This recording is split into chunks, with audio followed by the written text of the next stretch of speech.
A starving child stood in the trading post dust, offering her dying mother's last treasure for a single loaf of bread. Until a Navajo leader saw what no one else would.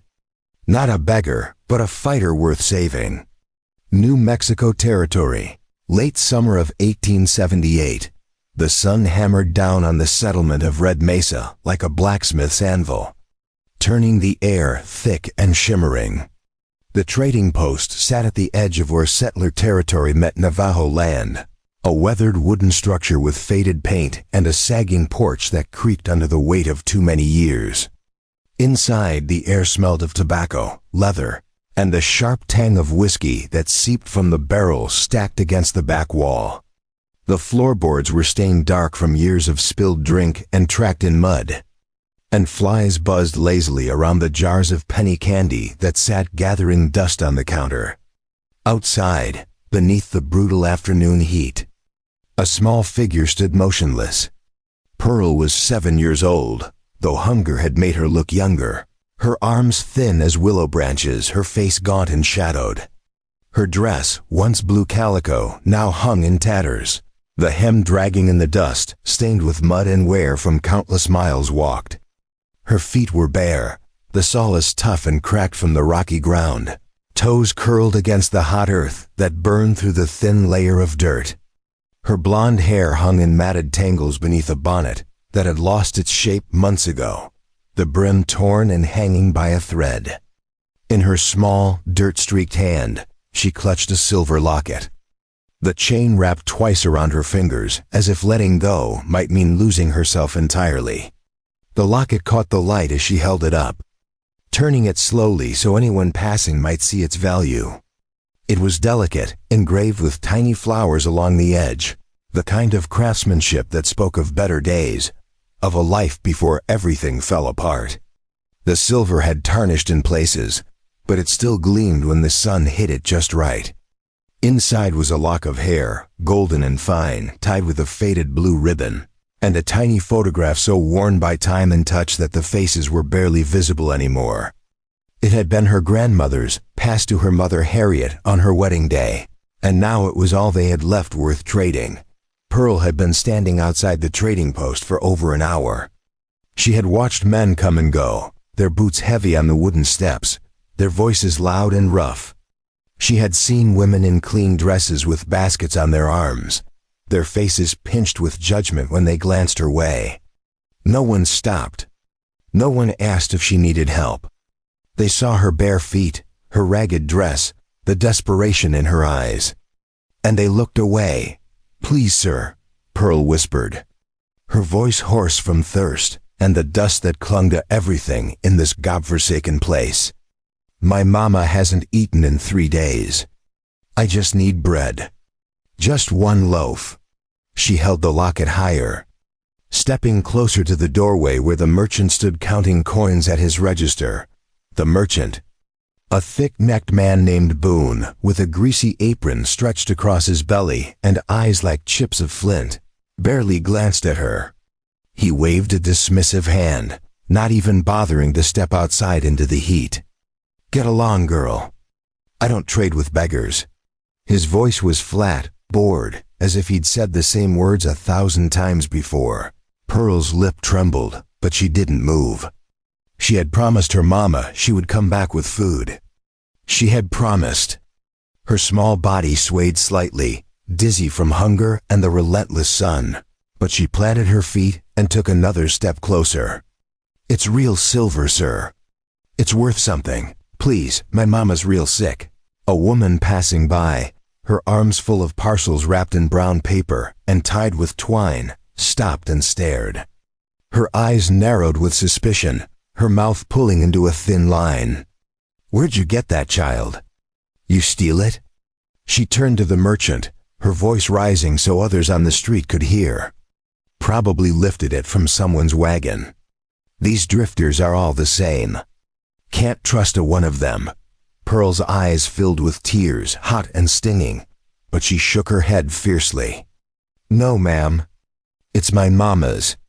She gave it to me this morning. She said to trade it for food.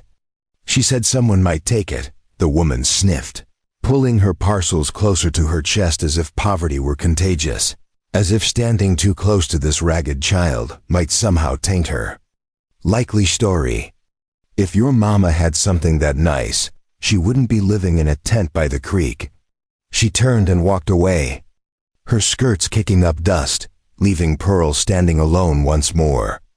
The merchant stepped onto the porch, arms crossed over his chest, his shadow falling across Pearl like a wall. I said, "Move along. You're scaring off paying customers. I see you out here again, I'll call the sheriff." Pearl stood frozen, her small body trembling. The locket felt impossibly heavy in her hand, the chain cutting into her palm where she gripped it so tightly.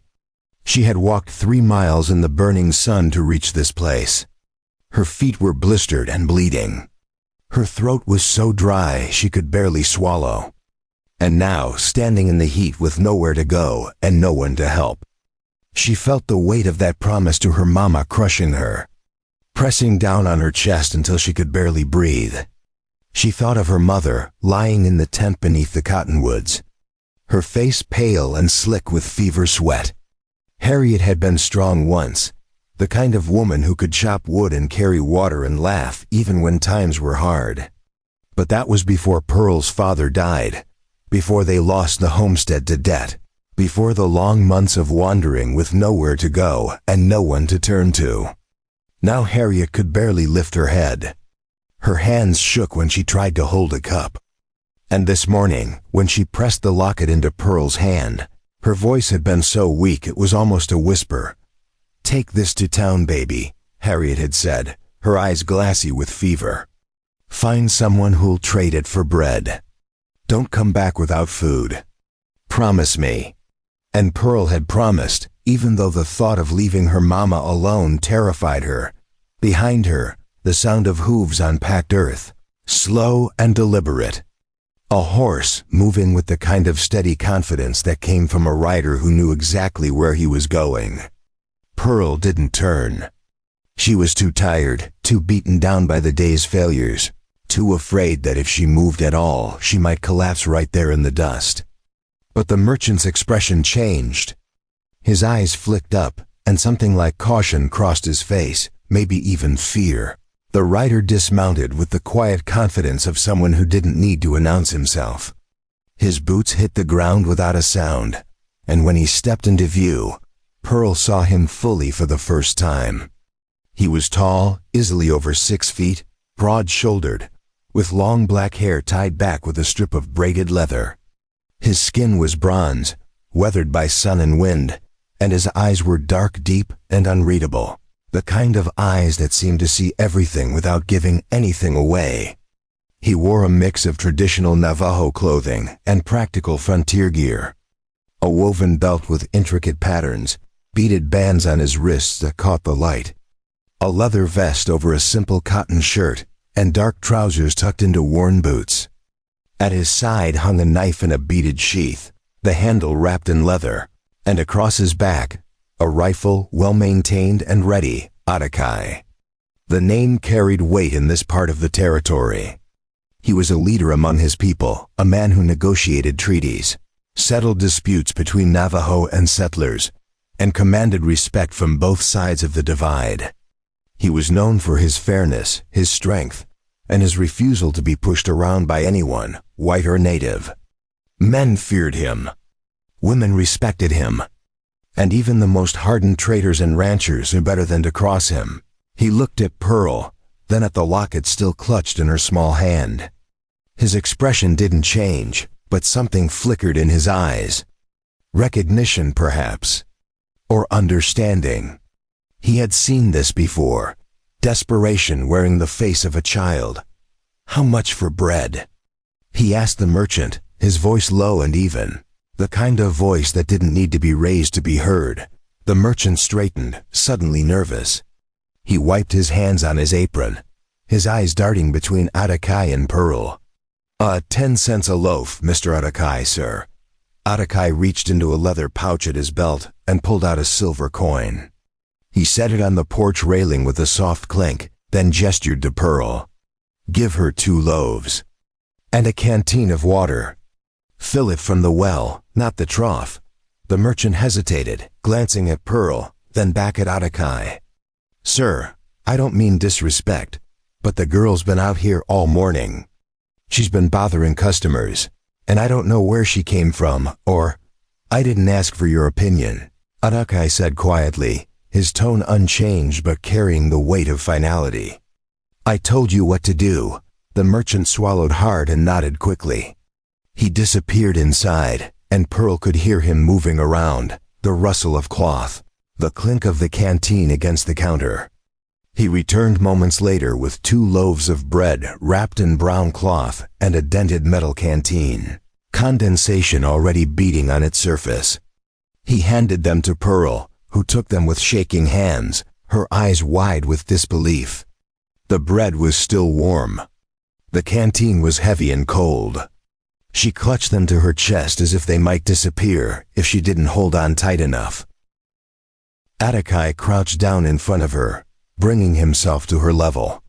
His face was serious, but not unkind. Up close, she could see the lines around his eyes, the scar along his jaw, the silver just beginning to thread through his hair. Where's your mother? Pearl's voice was barely a whisper, rough and broken. By the creek. Past the cottonwoods on the south side. We have a tent. He nodded slowly, studying her face, taking in the dirt smudges on her cheeks, the sunburn across her nose, the exhaustion in her eyes. You walk all the way here alone?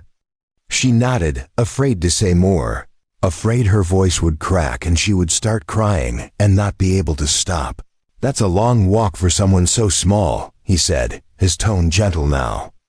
Brave, though. Take strength to do what you did. Then he stood, offering his hand. It was broad and calloused, the hand of someone who worked with his own strength every day. Come on, I'll take you back. Pearl stared at his hand, then at his face. She had been taught to be wary of strangers, especially men. Her mother had warned her about people who might hurt her, take advantage of her, use her desperation against her. But something in his eyes, steady, calm, without pity or judgment, made her believe him. She slipped her small, dirty hand into his, and he closed his fingers gently around hers. His grip firm but careful, he lifted her onto his horse. A strong paint mare with intelligent eyes and a calm demeanor, and swung up behind her with the ease of someone who had spent his entire life on horseback. The merchant watched from the porch, saying nothing, his face unreadable. Atakai didn't look back. He nudged the mare forward, and they moved through the dusty street. Past the handful of buildings that made up Red Mesa. Past the saloon where men's voices spilled out into the afternoon heat. Past the church with its crooked steeple and the blacksmith shop, where the ring of hammer on anvil echoed like a heartbeat. They rode in silence through the shimmering heat. Past the scattered buildings and into the open land beyond. The terrain shifted from hard-packed dirt to scrub brush and scattered rocks, dotted with patches of tough grass and the occasional cactus standing like sentinels.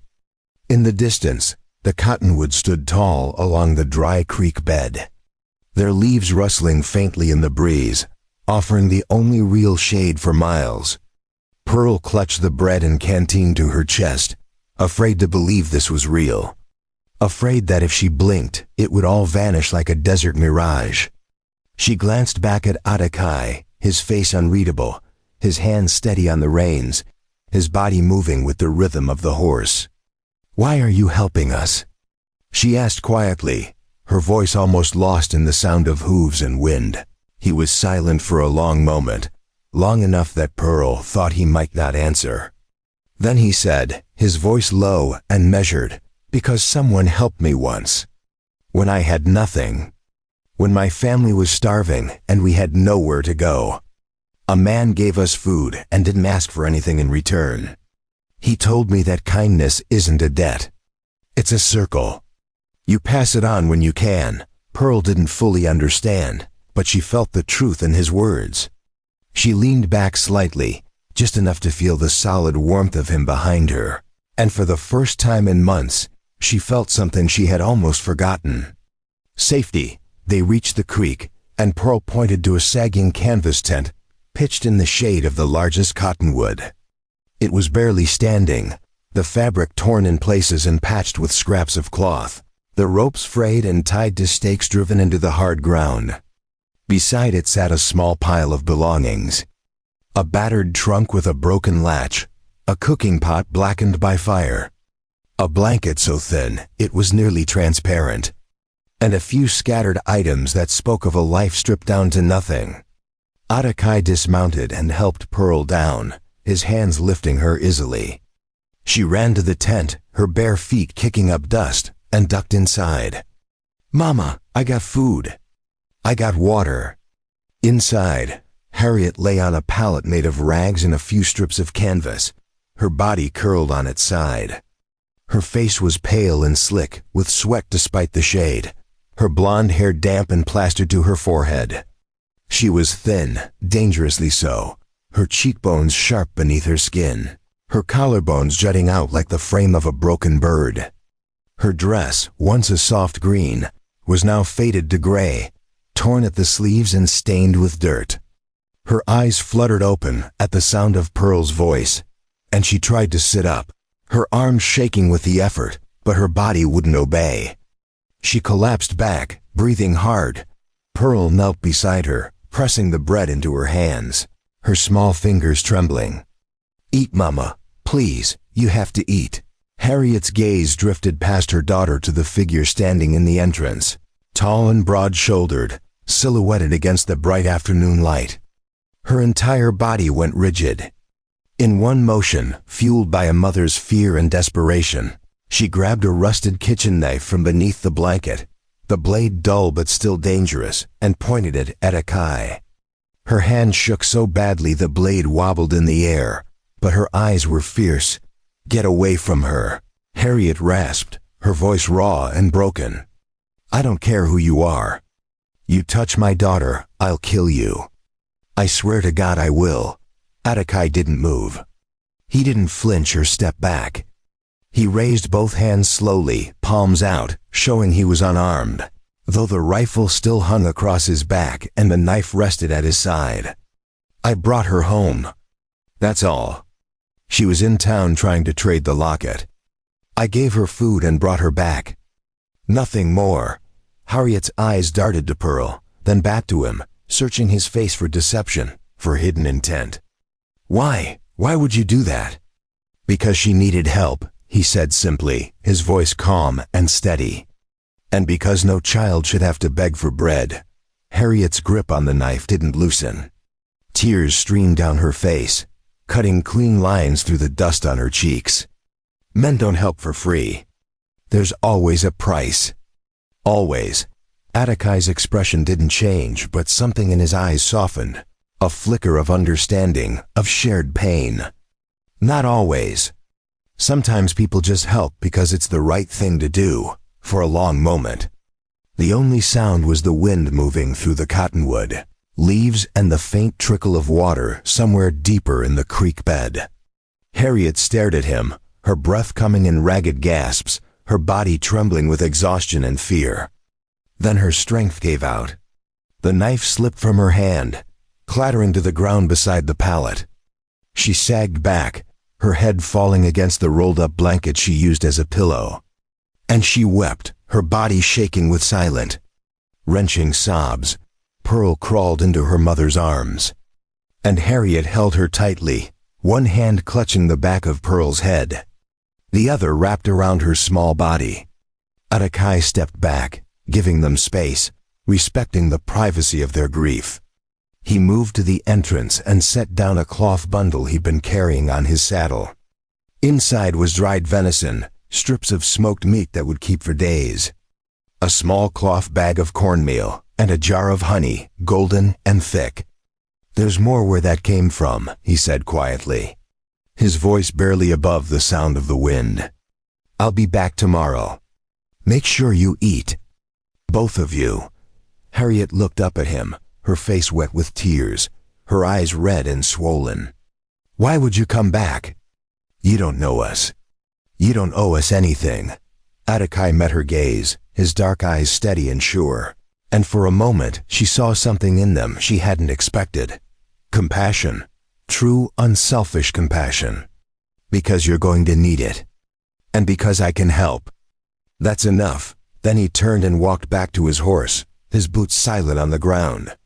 He swung into the saddle with practiced ease and looked back at the tent one more time. Pearl had crawled to the entrance and stood there watching him, her small frame silhouetted against the canvas, the bread still clutched in one hand. He touched the brim of his hat in a quiet gesture of respect, then turned to the mare and rode away. Heading back toward the hills where his people lived, Pearl watched him go, her eyes following the shape of him until he disappeared into the shimmering heat. She turned back to her mother, who was staring after him, her heart pounding with a mixture of fear, confusion, and something she didn't want to name, something dangerous and fragile. "Hope, Mama, who was that?" Pearl whispered, crawling back to Harriet's side and pressing close. Harriet wrapped her arms around her daughter and stared out at the empty horizon where the rider had vanished. She didn't know his name, didn't know where he came from or why he had chosen to help them. But she knew one thing with absolute certainty. "I don't know, baby," she whispered, her voice breaking. "But I think he just saved our lives." The sun hadn't yet broken over the ridge when Harriet woke to the sound of footsteps outside the tent. Her body tensed immediately, every muscle coiling with instinct. She reached for the knife, fingers closing around the handle, and pulled Pearl closer with her other arm. The child stirred but didn't wake, her small body warm and trusting against her mother's side. Harriet's heart hammered in her chest as she listened, trying to distinguish the sound. One person. Heavy boots. Moving with purpose but not stealth. The footsteps stopped just outside the tent flap. Harriet held her breath, the knife pointed toward the entrance, her hand steadier than it had been yesterday. She had slept with one eye open all night, unable to shake the feeling that the stranger's kindness had been too good to be true, that he would return in the darkness with different intentions. Men always did. They offered help with one hand and took with the other. "Mrs. Harper," came a voice, low and calm. "I brought supplies. I'm leaving them outside." "I won't come in unless you say so." Harriet recognized the voice. The Navajo man. Atakai. She loosened her grip on the knife, but didn't put it down. "What time is it?" She called out, her voice hoarse from sleep and sickness. "Just past dawn," he replied. "I wanted to come early before the heat sets in. There's water, more food, and medicine. A woman from my village made a tea for fever. It'll help." Harriet didn't answer immediately. She carefully disentangled herself from Pearl, who murmured softly but remained asleep, exhausted from yesterday's long walk. Harriet crawled to the tent entrance on her hands and knees, her body weak and shaking, and peered out through the gap in the canvas. Atakai stood several feet back, his horse grazing nearby on the sparse grass that grew along the creek bed. In his arms he held a wooden crate, and beside him on the ground sat a large clay jug and several cloth bundles. He wore different clothes today, a long shirt with traditional Navajo patterns along the collar and cuffs, dark pants, and the same worn boots. His hair was loose, falling past his shoulders, and in the early morning light his face looked younger, less guarded. He met her eyes and nodded once, then set the crate down and stepped back, putting distance between himself and the tent. "I'll wait over by the creek." "Take your time." Harriet watched him walk away, his movements unhurried and respectful. When he was far enough that she felt safe, she pushed the tent flap aside and crawled out into the cool morning air. The sky was painted in shades of pink and gold, the sun just beginning to touch the tops of the distant mesas. She grabbed the crate and dragged it inside, then retrieved the jug and bundles one by one, moving as quickly as her weakened body would allow. Inside the crate were things she hadn't seen in months. A sack of flour, real flour, not the cheap gritty kind but fine and white. Dried beans, a small tin of lard, salt wrapped in paper. A bundle of carrots and onions, their tops still fresh. And at the bottom, wrapped carefully in cloth, a small glass bottle filled with dark liquid. A note was tied to it with string, written in careful blocky letters. Steep in hot water, drink twice a day. Will bring down fever. Harriet's hands trembled as she held the bottle. She set it aside and opened the cloth bundles. One contained folded fabric, clean and sturdy, enough to make a new dress for Pearl. Another held a bar of soap, real soap that smelled of lavender, and a small tin of salve. The third bundle was the heaviest. Inside were 2 wool blankets, thick and warm, the kind that would keep them alive when winter came. She sat back on her heels, staring at the supplies spread around her, and felt something crack open in her chest. Tears came hot and fast, and she pressed her hands to her face, trying to muffle the sound so Pearl wouldn't wake. She had been so certain that kindness was a lie, that every outstretched hand hid a fist. But this man, this stranger, had asked for nothing. He had simply given. When she finally composed herself, she crawled back outside. Atakai was crouched by the creek, filling a waterskin from a small pool where the water ran clear over smooth stones. He glanced up as she approached, but didn't stand, giving her the choice to come closer or keep her distance. "Why are you doing this?" Harriet asked, her voice breaking. She stood a few feet away, arms wrapped around herself, her bare feet sinking into the cool sand. "You don't know us. We're nobody." Atakai secured the waterskin and stood slowly, brushing dirt from his hands. "You're not nobody. You're a mother trying to keep her child alive. That's something, but why you?" She pressed, needing to understand. "Why not just leave us to the church or the town council, or whoever's supposed to handle people like us?" He was quiet for a long moment, his gaze drifting to the horizon, where the sun was climbing higher, burning away the last traces of cool morning air. "When I was a boy," he said finally, "soldiers came through our land. They burned our homes, scattered our herds, took what they wanted. My family ran. We had nothing, no food, no shelter. We were dying." He paused, and his jaw tightened. "A man found us. White man, a trapper. He didn't have to stop, didn't have to care, but he did. He gave us food, showed my father where to find game, taught us how to survive in country we didn't know. He saved us." Harriet listened, her heart aching at the pain she heard beneath his calm words. "Before he left," Atakai continued, "he told my father something I never forgot. He said, 'The world's full of people taking. Be someone who gives,' so that's what I do, when I can." He looked at her directly, his dark eyes steady. "You needed help. I could give it. That's all." Harriet felt her throat tighten. She wanted to believe him, wanted desperately to trust that this wasn't some elaborate trap. But trust was a luxury she couldn't afford. What happens when you decide we're not worth it anymore? What happens when you stop coming? "Then you'll have enough supplies to last until you figure out your next step," he said simply. "I'm not trying to make you dependent on me. I'm trying to give you a chance to get back on your feet." She studied his face, searching for deception, for the crack in the mask that would reveal his true intentions. But all she saw was honesty, plain and unadorned. It terrified her more than cruelty would have. "The tea," she said, changing the subject because the weight of his kindness was too much to bear. "How do I make it?" "Boil water, steep the herbs for 10 minutes, drink it warm," he said.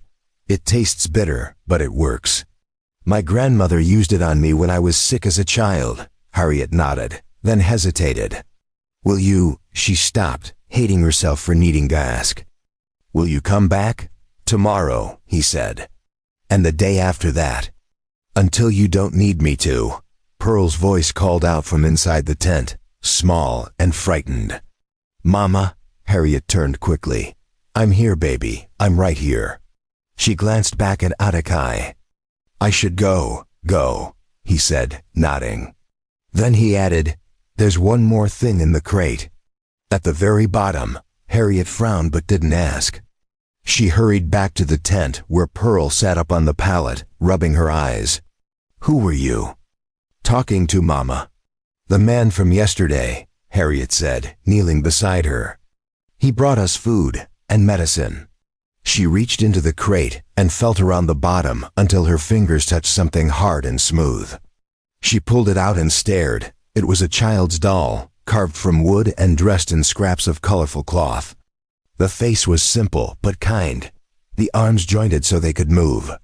It was the kind of toy that took hours to make, the kind that required care and patience. Pearl's eyes went wide. "Is that for me?" Harriet's vision blurred with tears. Before we jump back in, tell us where you're tuning in from, and if this story touches you, make sure you're subscribed, because tomorrow I've saved something extra special for you. She handed the doll to her daughter, who clutched it to her chest with a gasp of pure joy. "Yes, baby. It's for you." Pearl hugged the doll tightly, rocking back and forth, and for the first time in longer than Harriet could remember, her daughter smiled. Really smiled. Outside, the sound of hooves faded as Atakai rode away, leaving them alone with more than they'd had in months. Harriet sat beside Pearl, watching her daughter play with the doll, and felt the tight knot of fear in her chest loosen just slightly. Maybe, just maybe, they would survive this. The day passed slowly. Harriet made the tea, forcing herself to drink the bitter liquid despite the way it made her stomach turn. By evening, the fever that had clung to her for days began to break. She felt her strength returning, bit by bit, enough that she could sit up without feeling dizzy, enough that she could think clearly for the first time in weeks. She used the soap to wash Pearl's hair, kneeling by the creek and working the tangles free with gentle fingers. Pearl sat patiently, playing with her new doll, chattering about names she might give it. Harriet listened, her heart full of a painful kind of gratitude. As the sun set, painting the sky in shades of orange and purple, Harriet built a small fire using wood she found scattered along the creek bed. She mixed flour and water and lard, forming small cakes that she cooked on a flat stone over the flames. They weren't much, but they were warm and filling, and Pearl ate with an appetite Harriet hadn't seen in her for months. That night, wrapped in the new blankets, Harriet lay awake staring at the canvas ceiling of the tent. Pearl slept beside her, the doll tucked under one arm, her breathing deep and even. Harriet thought about the man who had saved them, about the quiet strength in his voice, the sadness in his eyes when he spoke of his past. She thought about the supplies stacked neatly in the corner, about the doll he had carved with his own hands, and for the first time since her husband died, since the world had collapsed around her, Harriet allowed herself to hope. Not for rescue, not for some miraculous salvation, but for the simple possibility that maybe, just maybe, there were still good people in the world. People who gave without taking. People who saw suffering and chose to ease it. She closed her eyes and whispered a prayer into the darkness, not to God, but to the stranger who had appeared when they needed him most. "Thank you," she breathed. "Whatever your reasons, whatever you want or don't want, thank you." The wind rustled through the cottonwood leaves, carrying the scent of sage and distant rain, and Harriet slept without nightmares for the first time in months. When morning came, Atake returned as promised. This time he brought a buckskin mar, saddled but riderless, leading her by the reins.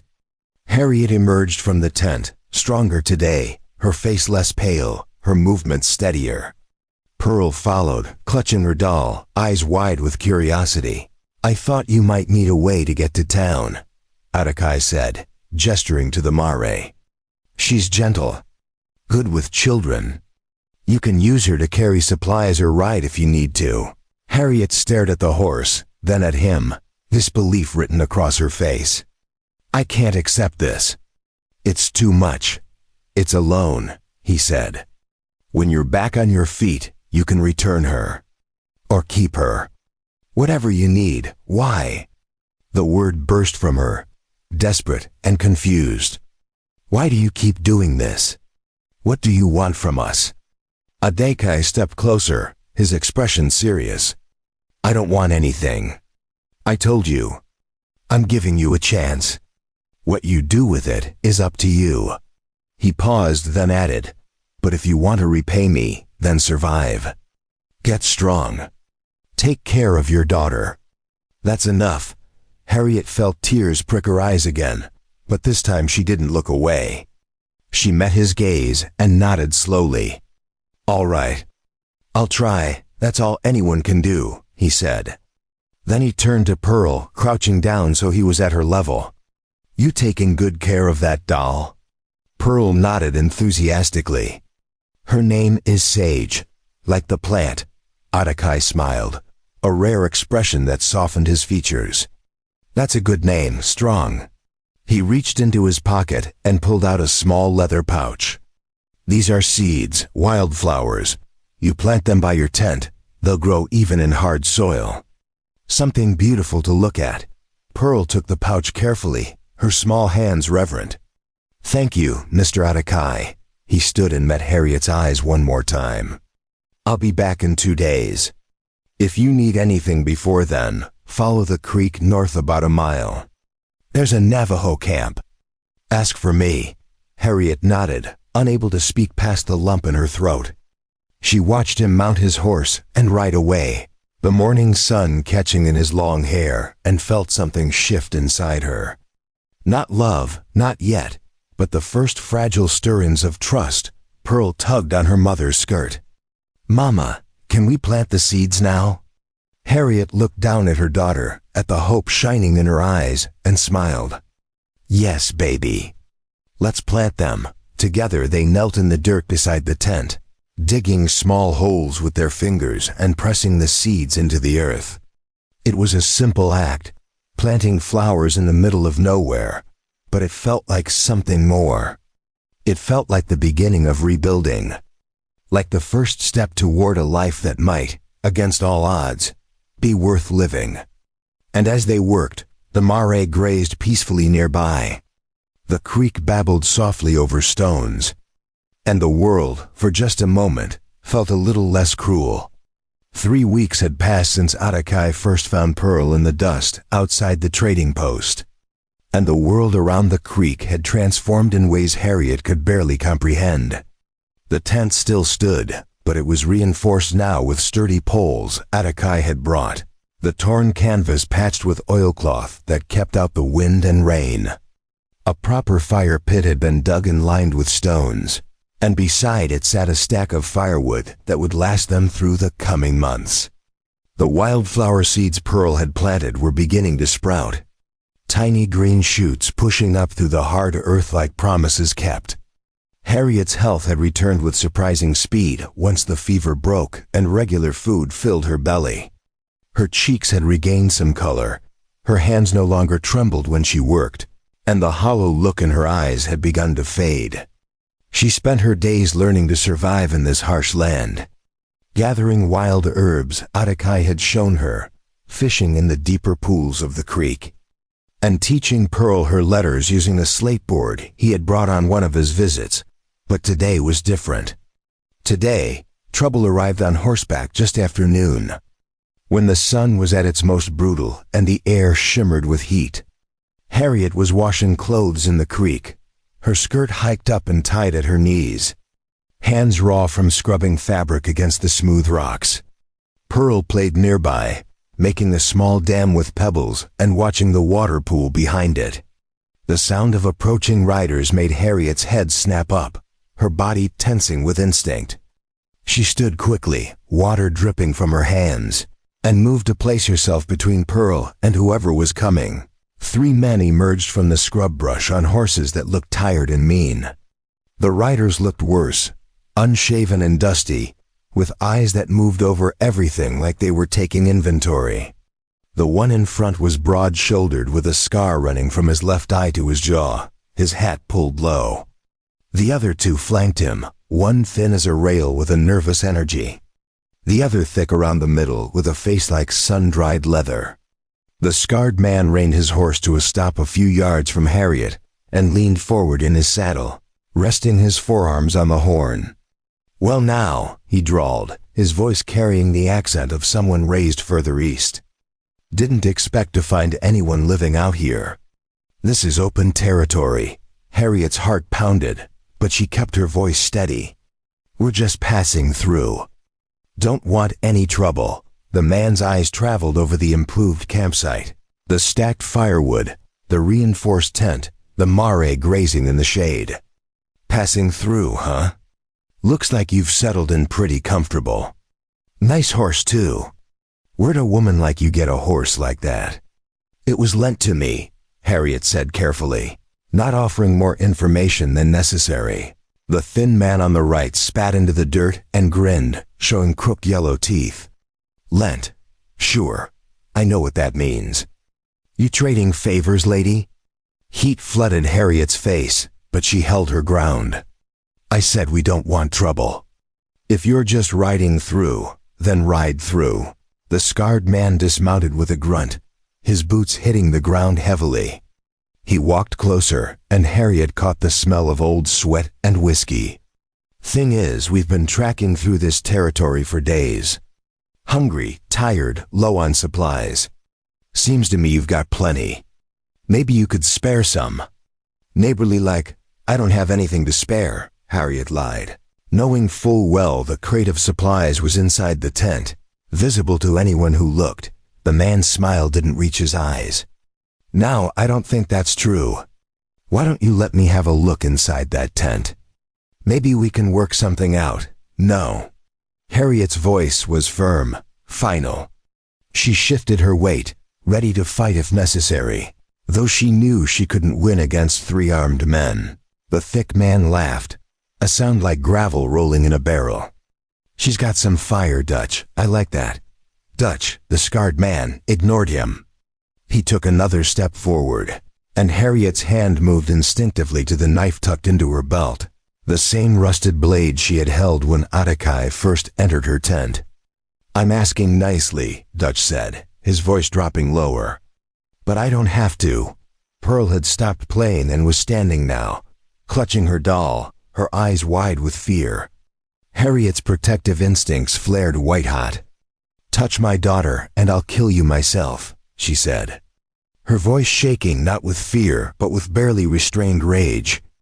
Dutch's hand moved to the gun at his hip, not drawing it but resting his palm on the grip. "You're making this harder than it needs to be. I think you're the one making things hard." The voice came from behind the men, calm and cold as creek water in winter. All three riders spun in their saddles, hands moving to weapons. Atakai sat on his horse at the edge of the clearing, his rifle resting across his lap, barrel pointed casually but deliberately in their direction. He hadn't been there moments before, but now he was, as if he had materialized from the heat and dust itself. Dutch's eyes narrowed. "This your woman, Indian?" "This is my friend," Atakai said, his tone unchanged. "And you're on land my people use. You're not welcome here." The thin man licked his lips nervously, glancing between Atakai and Dutch. "Maybe we should just move on.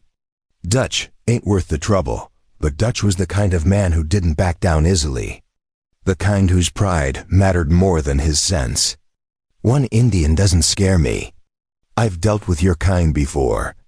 Atakai's expression didn't change, but something in his eyes went very still and very dangerous. "You want to test that theory, you're welcome to try. But I should tell you, there are 6 more men just beyond that rise, with rifles trained on you right now. You make a move toward that gun, you won't live long enough to regret it." Dutch hesitated, his eyes flicking to the low ridge behind Atakai. Harriet couldn't see anyone there, couldn't tell if Atakai was bluffing or telling the truth. But the certainty in his voice was enough to plant doubt. The thick man shifted uncomfortably in his saddle.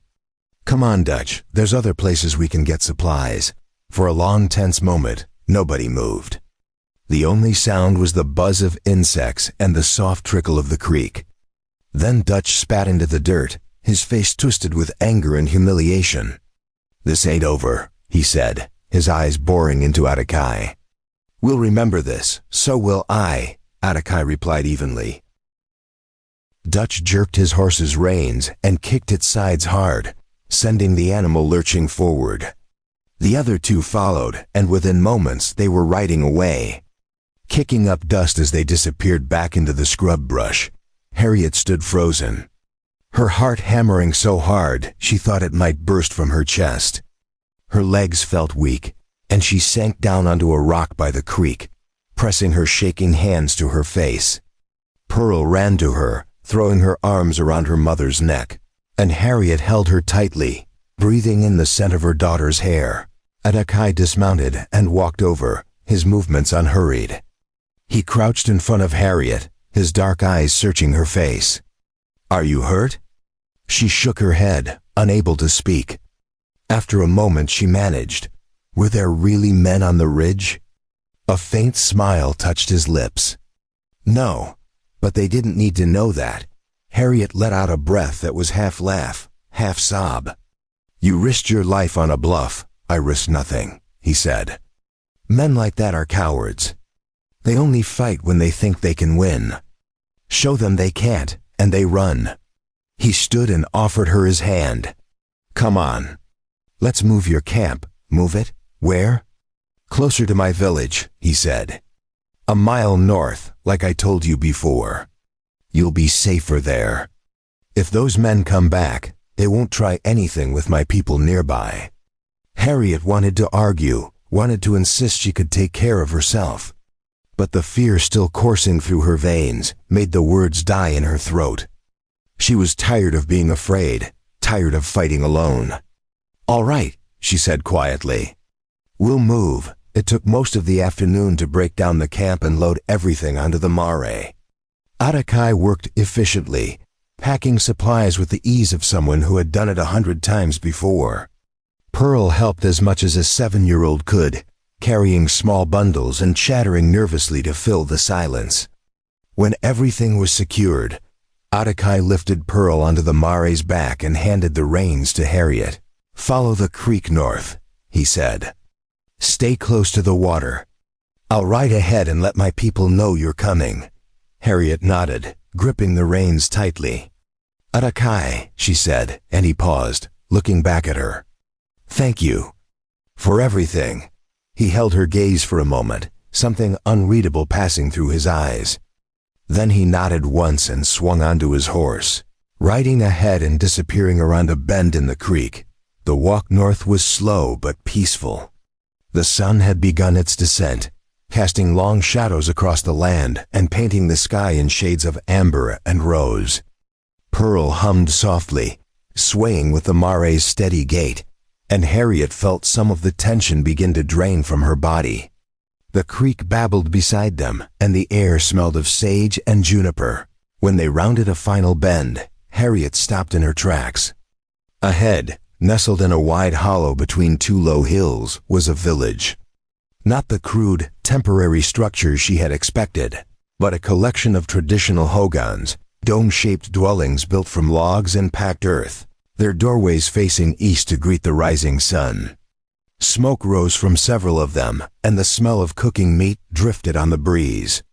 Children played near the creek, their laughter bright and clear. And women worked at grinding stones or tended fires. Atakai was waiting at the edge of the village, and beside him stood an older man with silver hair braided down his back and a face lined with age and wisdom. The elder wore traditional clothing, a woven shirt and turquoise jewelry that caught the light. His eyes were sharp and assessing as Harriet approached. Atakai spoke to the elder in Navajo, his words flowing in a language Harriet didn't understand. The elder listened, nodding occasionally, his gaze moving between Harriet and Pearl. When Atakai finished, the elder stepped forward. "I am Hestian So," he said in accented but clear English. "Atakai tells me you need shelter. You are welcome here, but you must respect our ways. Can you do this?" Harriet dismounted and stood straight, meeting his gaze. "Yes, sir. I can. And I will." Hestian So studied her for a long moment, then nodded. "Good. There's an empty hogan at the south edge of the village. It is small but sturdy. You may use it. In return, you will help with the work. Everyone here contributes. Do you understand? I understand, Harriet said. Thank you. The elder's expression softened slightly. Arakai speaks well of you. That means something.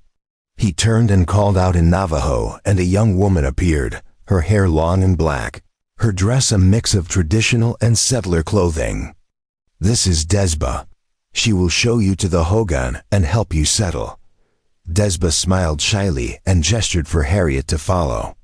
As they walked through the village, people looked up from their work, curious but not unfriendly. Children stared at Pearl, who clutched her doll and pressed close to her mother's side. Harriet felt a strange mixture of fear and relief, out of place but somehow. For the first time in months, not entirely alone. The Hogan Desba led them to was indeed small. But it was clean and well built, the earthen walls thick and solid. Inside, the floor was packed dirt, and there was a fire pit in the center with a smoke hole above. A few woven blankets lay folded in the corner, and the air smelled faintly of cedar. You will be safe here, Desba said in careful English. Arakai watches over this village. No one will harm you. Harriet set down the bundles she was carrying and looked around the space that would be their new home. It wasn't much, but it was more than they had before. Thank you, she said, her voice thick with emotion. Desba nodded and slipped out, leaving them alone. Pearl immediately began exploring, running her small hands over the walls and peering up at the smoke hole with wonder. Harriet sank down onto one of the blankets and let herself feel, really feel, for the first time in weeks. They were safe. They had shelter, food, and people around them who, if not friends, were at least not enemies. That night, as the village settled into quiet and the stars emerged bright and countless overhead, Harriet lay beside Pearl in the Hogan and listened to the sounds of life around them. Voices murmuring in Navajo, the crackle of distant fires, the soft whinny of horses. It was strange and unfamiliar, but it was also something else. It was community. It was belonging, fragile and uncertain, but real, and somewhere outside, she knew, Arakai was watching over them, keeping his promise to protect them from whatever dangers the world might bring. She closed her eyes and whispered into the darkness, "Thank you," and let herself believe that maybe, just maybe, they had finally found a place where they could start to heal. The autumn wind carried the scent of pinyon smoke and roasting corn as Harriet knelt beside the grinding stone, working dried corn kernels into meal with steady rhythmic motions. Her hands, once soft and unused to labor, had grown strong over the past 2 months. Calluses had formed on her palms, and her arms no longer ached at the end of each day. She had learned to grind corn, tan hides, weave simple baskets from willow branches, and identify which plants could heal and which could harm. The Navajo women had been patient teachers, showing her through gesture and broken English how to survive in this unforgiving land.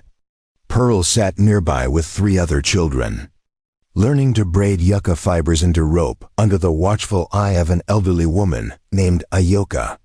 The old woman's hands were gnarled with age, but they moved with practiced grace, and she spoke in soft Navajo that the children seemed to understand even when the words were foreign. Pearl's laughter rang out as one of the boys made a silly face, and Harriet felt her chest tighten with gratitude. Her daughter was thriving here in ways she never could have on their own. Desba approached carrying a large clay pot balanced on her hip, her movements fluid and easy. She had become Harriet's closest friend in the village, teaching her the language and customs with patience and humor. "You are getting good at this," Desba said in English, nodding at the cornmeal. "Soon you will be faster than me." Harriet smiled and wiped sweat from her brow with the back of her hand. "I doubt that, but I'm trying." She paused in her work and looked up at Desba. "Can I ask you something?" "Always," Desba replied, setting down the pot and sitting cross-legged beside her. Harriet hesitated, choosing her words carefully. Atticai, why isn't he married? A man like him, a leader, I would think he would have a wife, children. Desba's expression grew somber, and she was quiet for a long moment. He was married once. Her name was Kai. She was beautiful and kind, and Atticai loved her very much. She picked up a handful of corn kernels and let them fall through her fingers. She died 5 winters ago. Sickness came to the village. Many died. Kai was one of them. Harriet's heart clenched. I'm sorry. I didn't know. He does not speak of it, Desba continued. After she died, he threw himself into protecting the people. He negotiates with the settlers, keeps the peace, makes sure we have what we need. But he keeps his heart closed. She looked at Harriet with knowing eyes. Until now, maybe, heat flooded Harriet's face. I don't know what you mean, Desba laughed softly. Yes, you do. Everyone sees how he looks at you. How he finds reasons to check on you every day. How he brought you here and made sure you were accepted. She reached out and touched Harriet's hand. It is good. You are both alone. Maybe you do not have to be. Before Harriet could respond, shouts erupted from the far side of the village.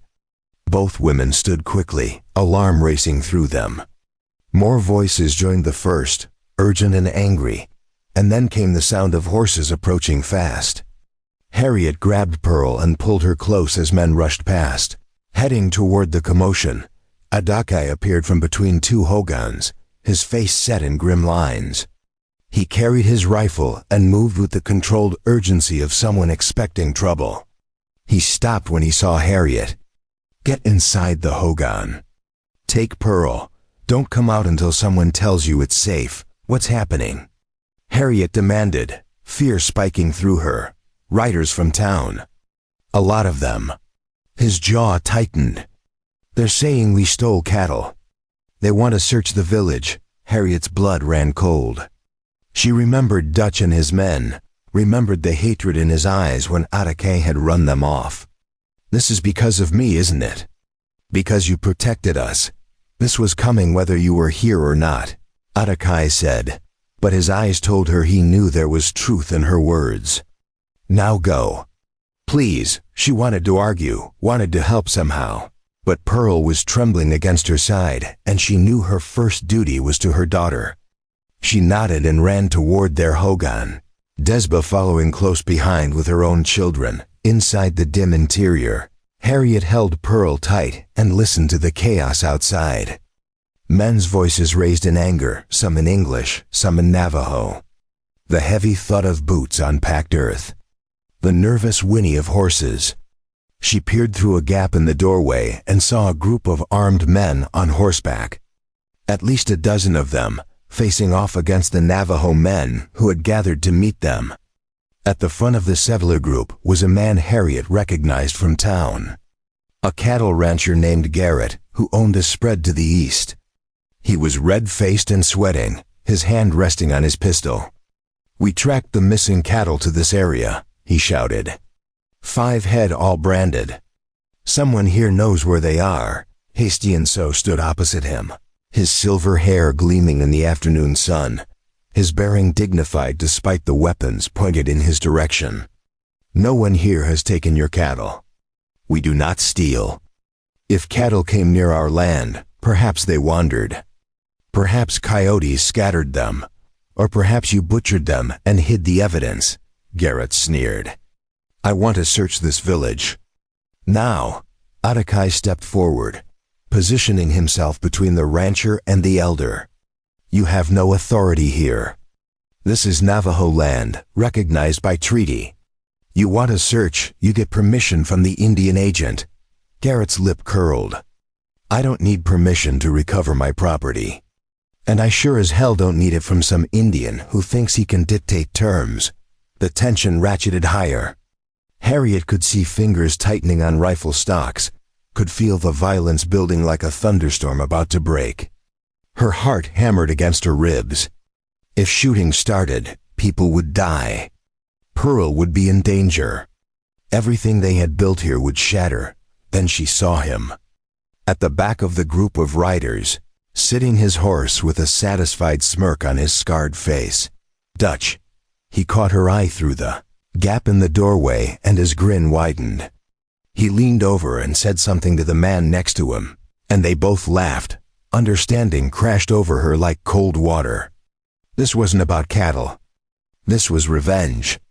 Dutch had brought these men here, had stirred up trouble because Atakai had humiliated him. Preparing and narrating this story took us a lot of time, so if you are enjoying it, subscribe to our channel. It means a lot to us now. Back to the story. And now people were going to die because she and Pearl had accepted help from a good man. Harriet made a decision. Before she could second-guess herself, before fear could paralyze her, she stood and pushed open the door of the hogan. Desba grabbed for her arm. "No, Harriet, stay inside."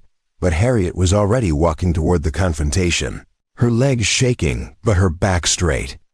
Pearl cried out behind her, but Desba held the child back. Every eye turned to Harriet as she crossed the open ground between the hogans and stopped beside Atakai. "I know why you're really here," she said, her voice carrying clearly in the sudden silence. She pointed at Dutch. "That man came to my camp weeks ago with his friends. They threatened me and my daughter, tried to rob us. Atakai stopped them.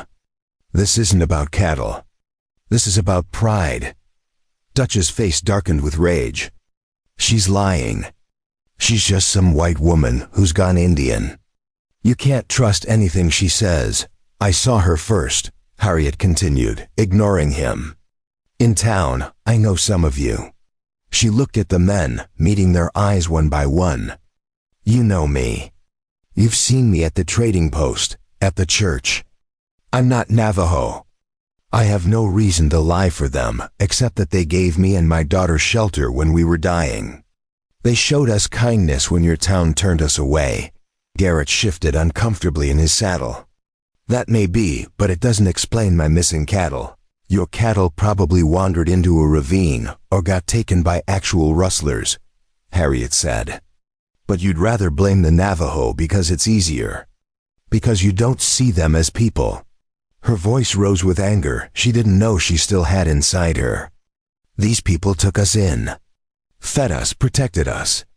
They work hard and honor their agreements. And you want to ride in here with guns because one man's ego got bruised?" Atakai's hand touched her elbow gently, a warning. "Harriet, no," she said, shaking him off. She stepped closer to Garrett's horse, looking up at him. "If you search this village, you won't find your cattle. But you'll destroy the trust that's been built here. You'll make enemies where there don't need to be any. Is that really what you want?" Garrett looked at her for a long moment, then at Hasty and So, then at his men. Some of them had lowered their weapons slightly, uncertainty on their faces. "What do you suggest?" he asked finally. "Give them 3 days to look for your cattle," Harriet said. "If they're on Navajo land, they'll find them and return them. If they're not, you know the problem is somewhere else. But you don't come in here with guns. You don't threaten people who've done nothing wrong." Dutch spurred his horse forward, his face twisted with fury. "This is ridiculous. We don't negotiate with Indians and Indian lovers." "Shut up, Dutch," Garrett snapped, surprising everyone. He looked at the scarred man with contempt. "I'm starting to think the lady's right. You've been awful eager to stir up trouble. Makes me wonder what you're really after." Dutch's mouth opened and closed like a fish. Several of the other men were looking at him now with suspicion, putting pieces together. Garrett turned back to Hasty and So. "All right. 3 days. You find my cattle, we'll call it square. But if you don't, we're coming back, and next time we'll have the law with us." Hasty and So nodded gravely. "That is fair. We will search." Garrett wheeled his horse around. "Let's go." Most of the men followed, but Dutch remained, his eyes boring into Harriet with pure hatred. For a moment she thought he might try something, might pull his gun and damn the consequences. Then Atakai shifted beside her, his hand moving to his knife, and Dutch cursed and kicked his horse, galloping after the others. The tension drained from the village like water from a broken dam. People began talking all at once, some in relief, some in anger, some in disbelief at what had just happened. Harriet's legs suddenly felt like water, and she swayed. Atticay caught her, his arm strong around her waist. "What were you thinking?" he said, his voice rough with emotion. "You could have been killed. So could you," she replied, looking up at him. "So could everyone here. I couldn't just hide and let that happen." His dark eyes searched her face, and she saw something in them shift, something break open. "You're either very brave or very foolish." "Maybe both," she admitted. Husty-and-So approached, his lined face grave but not unkind. "You took a great risk, Harriet Harper. You spoke truth when silence would have been safer. That takes courage." He placed a weathered hand on her shoulder. "You are truly one of us now." Tears stung Harriet's eyes. She had never belonged anywhere, not really. Not since her husband died and the world became a hostile, unwelcoming place. But here, in this village of people she had once feared and misunderstood, she had found something precious. She had found home that evening. As the sun set and the village returned to its normal rhythms, Harriet sat outside her hogan watching Pearl play with the other children. They were teaching her a game that involved tossing stones into a circle drawn in the dirt. And her daughter's laughter was bright and free. Atticay appeared from the growing darkness and sat beside her, close enough that she could feel the warmth of him. For a long time they didn't speak, just watched the children play and listened to the sounds of the village settling in for the night. "They found the cattle," he said finally, "in a canyon 2 miles south. Just like you said, they'd wandered." "Good," Harriet replied. "Maybe now there can be peace. Maybe." He turned to look at her, his face half in shadow. "You shouldn't have put yourself at risk like that. Dutch is dangerous." "He won't forget. Neither will I," she said quietly. "I won't forget that you've risked everything for us. Multiple times. I won't forget what this village has given us." She met his eyes. "I won't forget you." Something passed between them then, unspoken but profound. Atticay reached out and took her hand, his fingers rough and warm. "I told you once that someone helped me when I had nothing. That man taught me kindness isn't a debt, it's a circle." He squeezed her hand gently. "But he didn't teach me that it could be something more. That it could be the beginning of something worth keeping." Harriet's breath caught. "What are you saying?" "I'm saying I don't want you to leave," he said simply. "I'm saying that somewhere along the way, helping you stopped being about keeping a promise and became about wanting you here. You and Pearl. I'm saying I'm tired of keeping my heart closed." Tears spilled down Harriet's cheeks. "I was so afraid to trust you. To trust anyone. I thought kindness always had a price." "It does," Atticay said. "The price is being willing to give it. And I'm willing." "If you are," Harriet looked at Pearl, at the village around them, at the man whose quiet strength had saved her life in more ways than one. She thought about the woman she had been, desperate and broken, standing in the dust with nothing but a locket and a prayer. And she thought about the woman she was becoming, strong and capable, and part of something larger than herself. "I'm willing," she whispered. Atticay smiled, a rare and beautiful thing, and pulled her close. She rested her head against his shoulder and felt the last of her walls crumble. The night wrapped around them like a blanket, stars wheeling overhead in their ancient dance. And for the first time in longer than she could remember, Harriet felt completely and utterly safe. Winter arrived early that year, sweeping down from the mountains with teeth of ice and claws of wind. The village transformed under a blanket of snow that turned the red earth white and muffled the world in silence.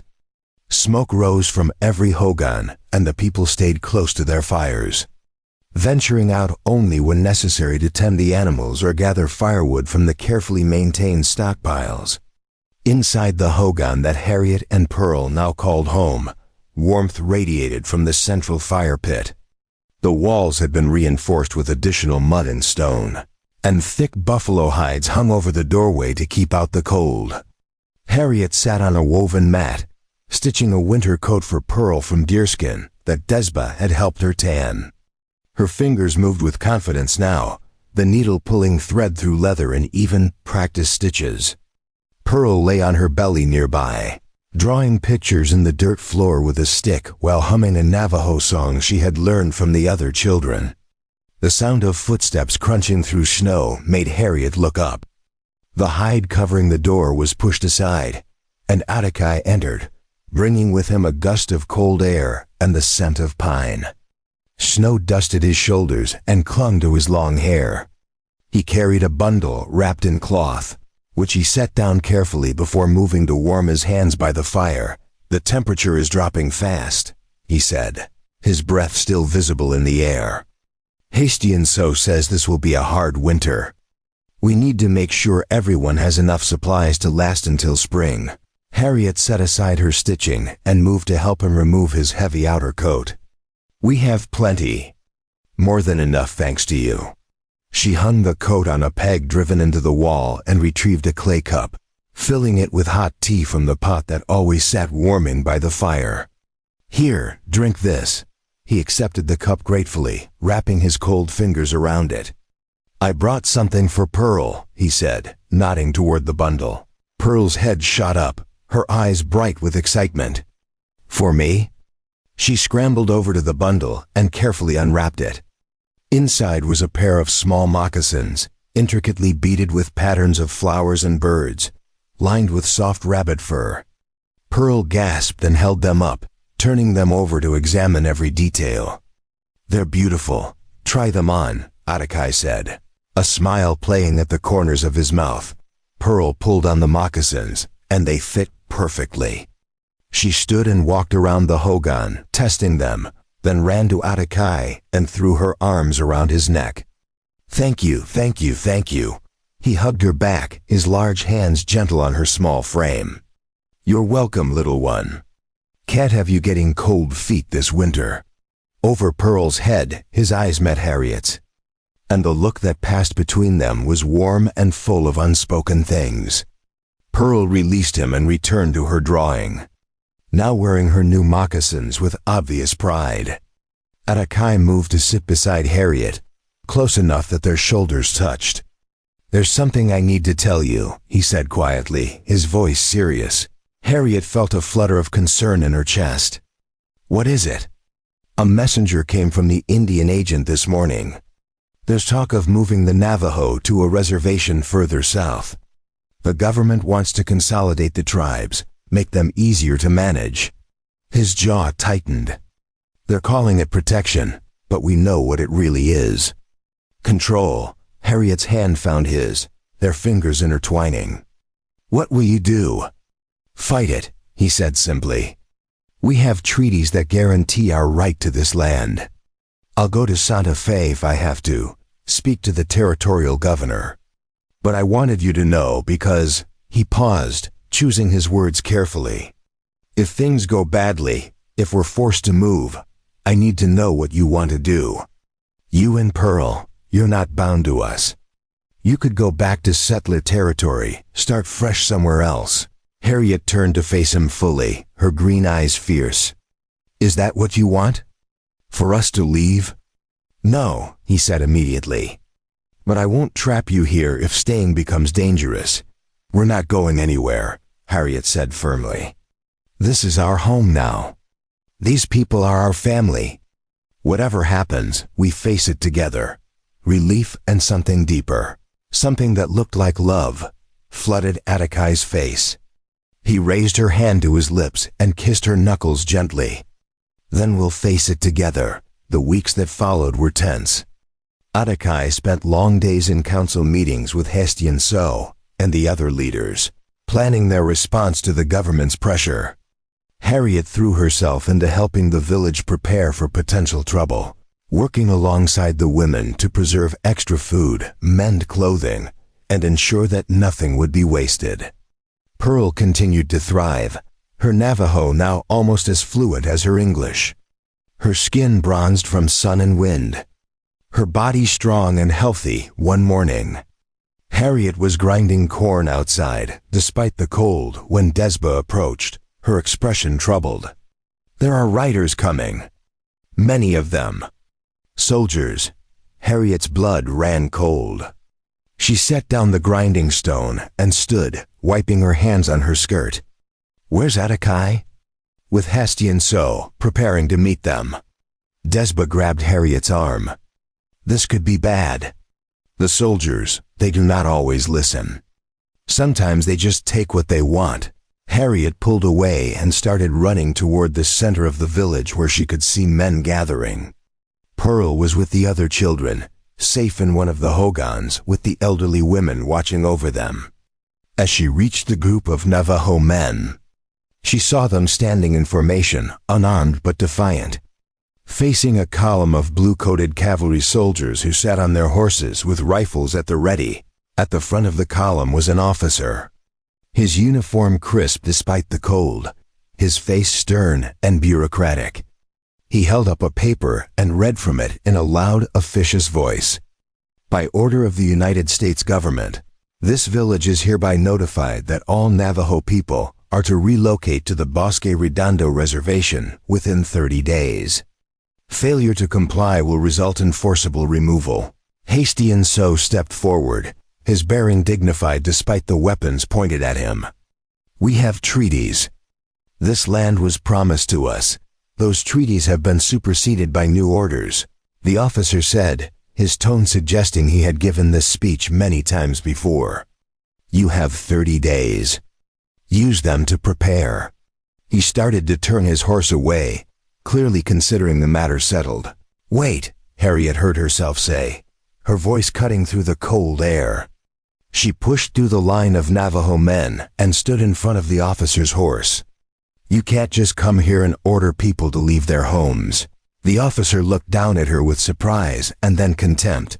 "And who are you?" "Someone who knows the law," Harriet said, her mind racing. Her father had been a lawyer before he died, and she had absorbed more legal knowledge than she realized during her childhood spent in his office. "The Navajo have treaty rights.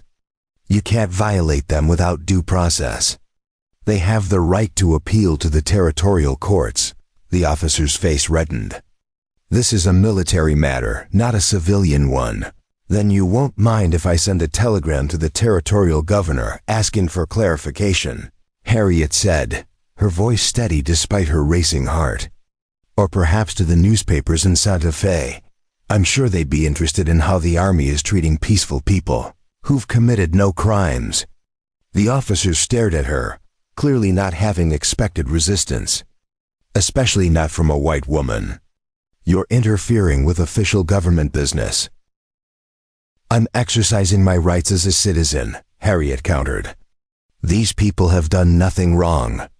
They've honored every agreement, paid every tax, caused no trouble. And you want to uproot them in the middle of winter because it's more convenient for some bureaucrat in Washington who's never even seen this land." Atakai moved to stand beside her, his presence solid and reassuring. "She's right. We'll fight this. We'll take it to the courts if we have to. You can't just force us out." The officer looked between them, then at his men, then at the Navajo people standing firm despite the odds against them. Something in his expression shifted, perhaps a flicker of conscience, perhaps just recognition that this wouldn't be as easy as he'd been told. 30 days, he repeated, but his voice had lost some of its certainty. "Make your appeals if you want, but the orders stand until they're officially changed." He signaled to his men, and the column of soldiers turned and rode away, leaving a wake of churned snow and uncertain silence. When they were gone, Harriet's legs nearly gave out. Atakai caught her, his arm around her waist, and she leaned into him, shaking with adrenaline and fear. "That was incredibly brave and incredibly foolish," he murmured into her hair. "I couldn't just stand there and let them," she broke off, her voice catching. Husty and So approached, his weathered face grave but not without hope. You bought us time. And you gave us a path to fight. That is a gift. He looked at Atakai. We will need to move quickly. Gather evidence of our compliance with the treaties. Find a lawyer who will represent us. Send messages to allies in Santa Fe. I'll leave tomorrow, Atakai said. No. Harriet interjected. We'll leave tomorrow. You'll need someone who can navigate settler society, who knows how to talk to lawyers and government officials. I can do that. Atakai started to protest, but Hastian So raised a hand. She is right. You are strong, Atakai, but you are also Navajo. They will not listen to you the way they will listen to her. Together, you will be more powerful. The journey to Santa Fe took 5 days through winter weather that tested every bit of their endurance. They traveled on horseback, wrapped in heavy furs, stopping only when absolutely necessary. Pearl stayed behind in the village under Desba's care, and leaving her had been the hardest thing Harriet had ever done. But she knew this fight was for Pearl's future. For all their futures, in Santa Fe, they found the territorial capital buzzing with politics and corruption. But they also found allies, a young lawyer named William Chun who believed in justice, a newspaper editor who was tired of the government's treatment of the native peoples, and a territorial judge who agreed to hear their case. Harriet spoke at meetings, presented evidence, told their story with passion and clarity. Atakai provided testimony, showed maps and treaties, demonstrated the Navajo's compliance with every agreement. It took 3 weeks of arguments, negotiations, and political maneuvering. 3 weeks of sleeping in a cramped boarding house and eating unfamiliar food and missing Pearl so much Harriet's chest ached. But finally, the territorial judge issued a ruling. The forced relocation order was stayed pending a full review of the treaty rights. It wasn't a complete victory, but it was enough. It was time. They rode back to the village through the first signs of early spring, the snow beginning to melt and reveal patches of brown earth beneath. When they crested the final hill and saw the hogan spread out below them, smoke rising from fires, children playing in the slush, Harriet felt tears stream down her face. Pearl saw them first and came running, her new moccasins splashing through puddles, her face alight with joy. Mama, you're back. Harriet dismounted and caught her daughter in her arms. Holding her so tightly, Pearl squeaked in protest. I missed you so much, baby. Did you win? Pearl asked, pulling back to look at her mother's face. Did you save the village?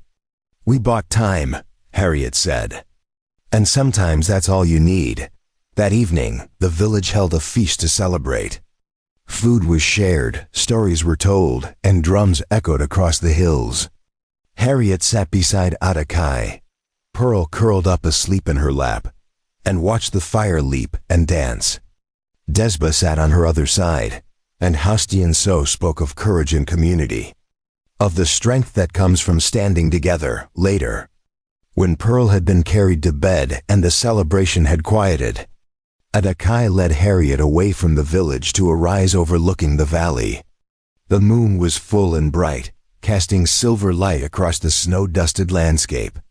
He reached into his shirt and pulled out something that caught the light. The silver locket. Harriet's locket. You kept it, she whispered, her fingers trembling as she took it from him.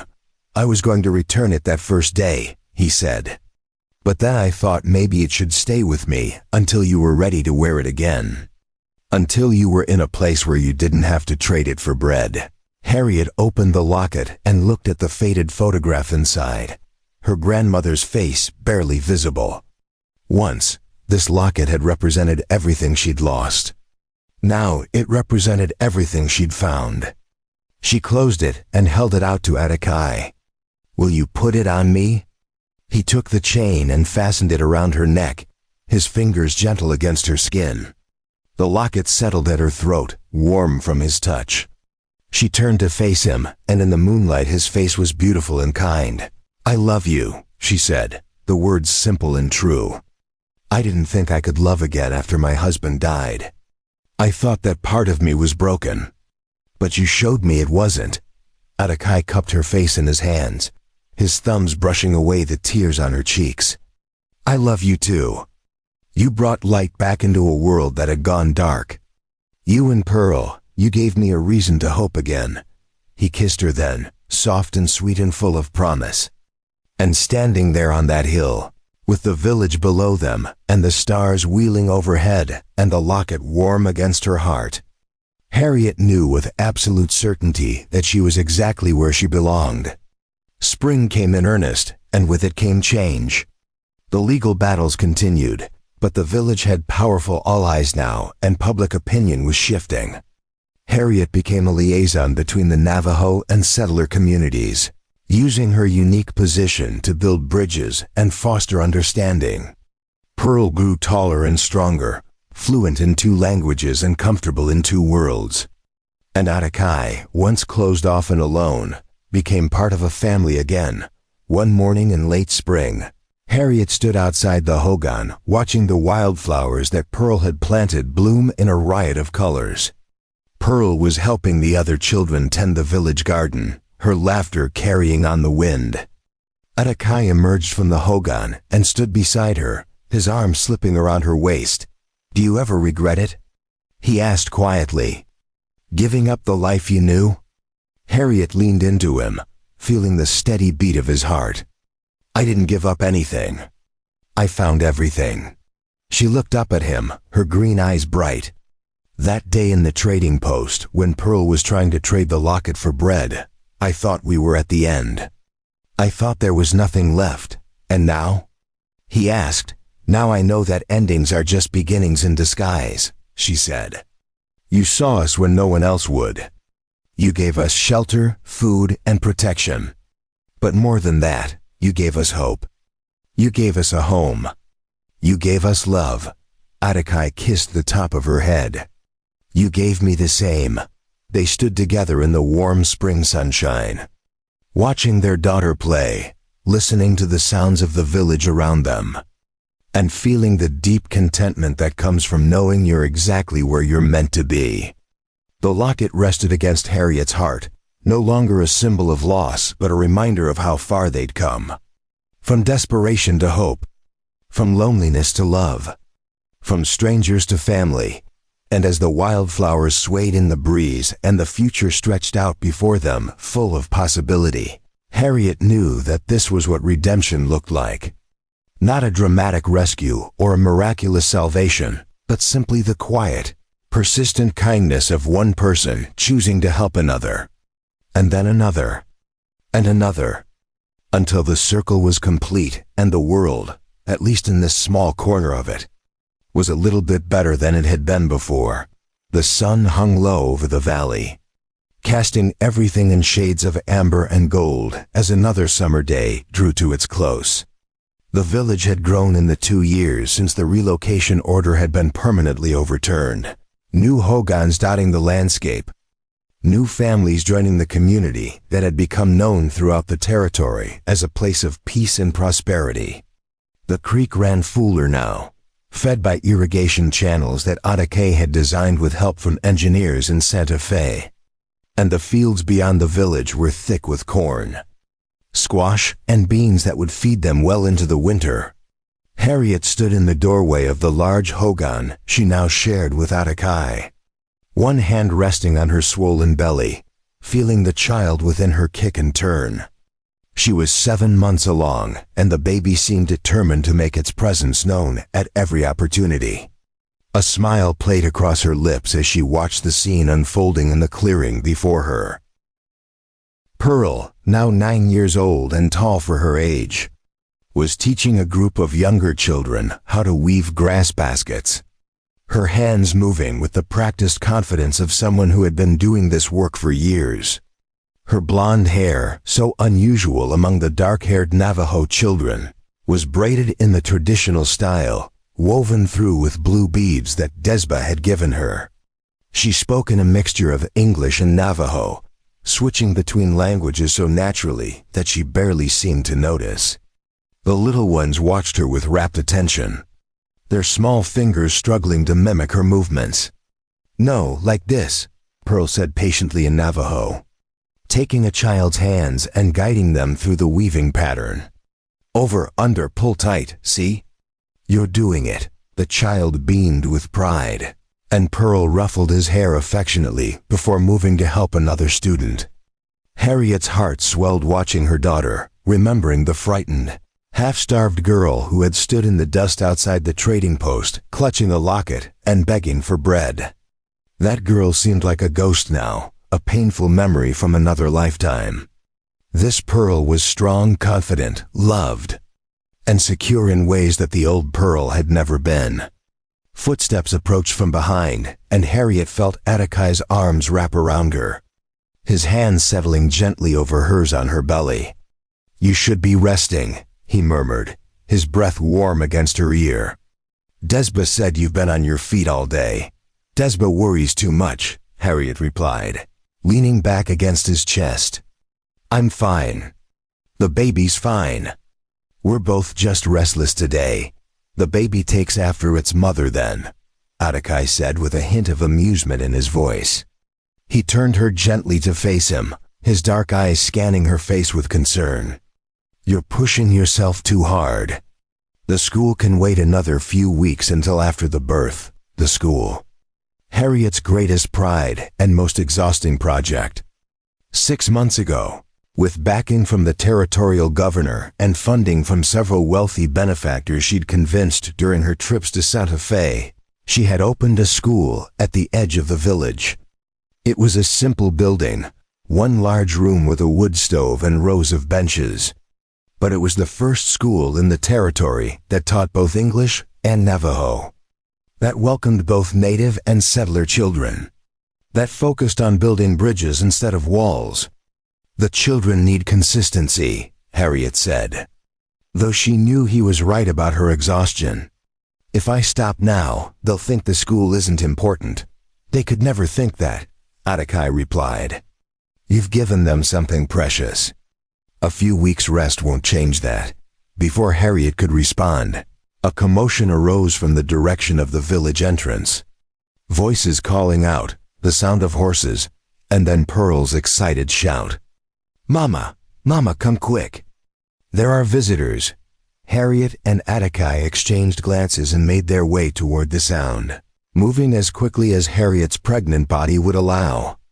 A small group had gathered near the main fire pit, and at the center stood 3 people Harriet had never seen before. A man and a woman, both looking road-worn and weary. And between them, a boy of perhaps 5 years old who clutched his mother's skirt and stared at everything with wide, frightened eyes. The woman saw Harriet approaching, and something in her face crumpled with relief. She was thin, too thin, with hollow cheeks and clothes that had seen better days. "Are you Harriet Harper?" she asked, her voice trembling. "They told us in Red Mesa that you lived here, that you might be able to help us." Harriet's heart clenched with recognition. She saw herself in this woman's desperation, remembered what it felt like to stand on the edge of survival with a child depending on you. "I'm Harriet Callahan now," she said gently, using the name she had taken when she and Atticai were married in a ceremony that blended both Navajo and Christian traditions. "But yes, I can help. What do you need?" The man stepped forward, removing his hat and twisting it in his hands. "We lost our homestead to drought. Couldn't pay the bank. We've been traveling for weeks trying to find work, but nobody will hire us with a child in tow." His voice broke slightly. "We're not asking for charity. We'll work for food, for shelter, anything. We just need a chance." Harriet looked at Atticai, and in his eyes she saw the same compassion that had saved her and Pearl 2 years ago. He nodded slightly, and she turned back to the desperate family. "You'll stay here tonight. Get some food and you rest. Tomorrow we'll figure out what comes next. But nobody's turning you away." The woman's knees buckled, and her husband caught her. Tears streamed down her face. "Thank you. God bless you, thank you." Desba stepped forward, already taking charge. "Come, I will show you where you can sleep. There is stew on the fire, and bread. Your son looks hungry." as the family was led away, the little boy looked back at Harriet with the same expression Pearl had worn that day in the trading post. Hope and fear mixed in equal measure. Harriet's hand went to the locket at her throat, the one she wore every day now as a reminder of how far they'd come. "It's happening again," she said softly to Atakai. "People are being pushed out, losing everything." "There will be more like them, I know," he replied. "Which is why what we're building here matters. Not just for us, but for everyone who needs a place to start over." Pearl had joined them, slipping her hand into her mother's. "Are they going to stay, Mama? Like we did?" "If they want to," Harriet said. Everyone deserves a second chance that evening. After the new family had been fed and settled into one of the empty hogans, Harriet sat with Atakai on the rise overlooking the valley, the same spot where he had returned her locket 2 years ago. The village below was peaceful, smoke rising from cook fires, the sound of children's laughter drifting on the evening breeze. The school building stood at the edge, its whitewashed walls glowing in the fading light. "Do you remember what you said to me that first day?" Harriet asked, her head resting on Atakai's shoulder. "When Pearl asked why you were helping us, I said someone helped me once, and he told me kindness is a circle. You pass it on when you can. The circle keeps growing," Harriet observed. "That family today, they're going to help someone else someday. And those people will help others. It just keeps going." Atakai was quiet for a moment, his hand resting protectively on her belly. "My grandmother used to say that every act of kindness sends ripples through the world like a stone thrown in water. You never know how far those ripples will travel or whose life they'll touch." "I hope they travel far," Harriet said. "I hope what we're building here shows people that there's another way. That settlers and Navajo don't have to be enemies. That people from different worlds can build something beautiful together. They already see it," Atakai replied. "Why do you think that family traveled all the way here? Why do you think your school has a waiting list of students? Word is spreading about this place, about what's possible when people choose understanding over fear." 3 days later, Harriet stood in front of her classroom, looking at the faces of the 15 children gathered on the benches. Some were Navajo, some were white settlers' children, and 2 were the children of a Mexican family that had arrived seeking refuge from violence further south. They ranged in age from 5 to 13, and each one looked at her with eagerness to learn.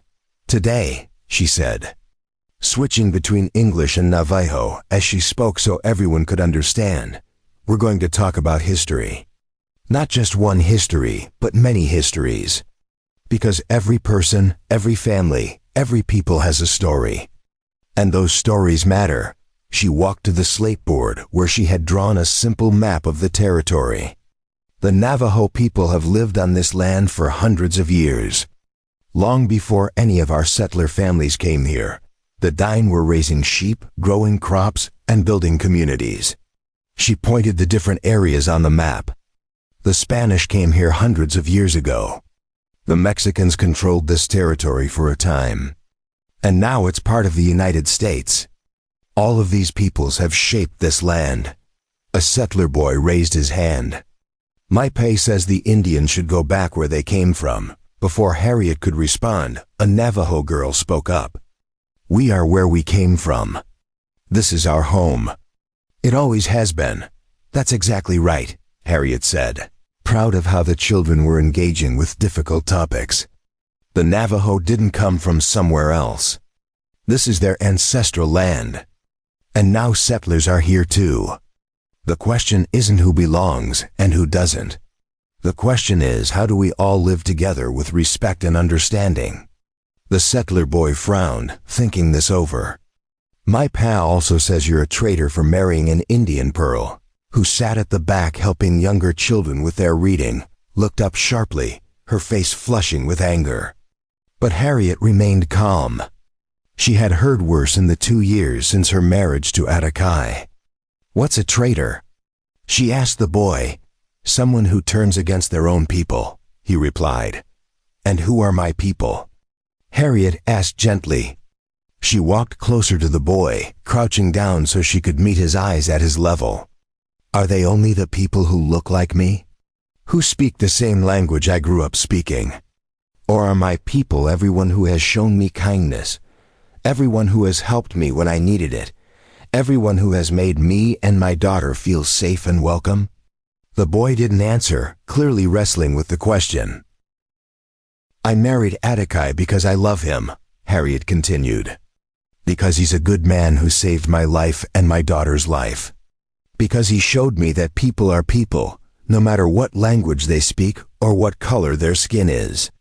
If that makes me a traitor to some, then I'll wear that title proudly. But I don't think it makes me a traitor. I think it makes me someone who learned to see past fear and prejudice to what really matters." The classroom was silent. Then the Mexican girl raised her hand timidly. "My family, we ran away from bad men who wanted to hurt us. Senator Atakai gave us a place to stay. He didn't have to help us, but he did. My papa died last winter," a young Navajo boy added. "Mrs. Callahan brought us food every day for a month. She taught my mother to read and write English so she could get work in town, one by one." The children began sharing stories of kindness they had witnessed or received, building a picture of a community that chose compassion over division. Harriet listened with tears in her eyes, realizing that the lessons they were learning here went far beyond reading and arithmetic. They were learning how to be human. That night, Harriet woke to pain lancing through her belly. She gasped, clutching her stomach, and Atakai was instantly awake beside her. "The baby?" he asked, his voice tight with concern. "I think so," Harriet managed through gritted teeth. "It's early, but I think it's time." Within minutes, the hogan was filled with women. Desba took charge, barking orders and sending someone to fetch the midwife. Pearl was gently removed from the hogan despite her protests, taken to stay with another family so she wouldn't be frightened. Atakai was pushed outside as well, relegated to pacing and waiting like fathers had done since the beginning of time. The labor was long and difficult. The baby was coming early, and there were complications. Harriet drifted in and out of consciousness, aware of voices speaking urgently in Navajo, of hands pressing on her belly, of pain that seemed to consume everything. At one point she was certain she was dying, certain that after everything she had survived, this would be the end. But then she heard it. A thin, reedy cry that grew stronger with each breath. A baby's cry. Her baby's cry. "A son," Desba said, her face breaking into a wide smile as she cleaned the infant and wrapped him in soft cloth. "You have a strong, healthy son." Harriet reached out with trembling hands, and Desba placed the baby on her chest. He was small, too small, with skin that was somewhere between her paleness and Atakai's bronze, and a shocking amount of black hair.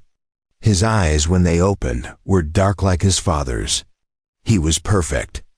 Atakai was allowed back in, and when he saw his son for the first time, this strong man who had faced down soldiers and negotiated with territorial governors, he wept. He knelt beside the pallet where Harriet lay exhausted, and touched the baby's tiny hand with one finger. The infant's fingers closed around it instinctively, gripping tight. "What will we name him?" Atakai asked, his voice rough with emotion. Harriet had been thinking about this for months.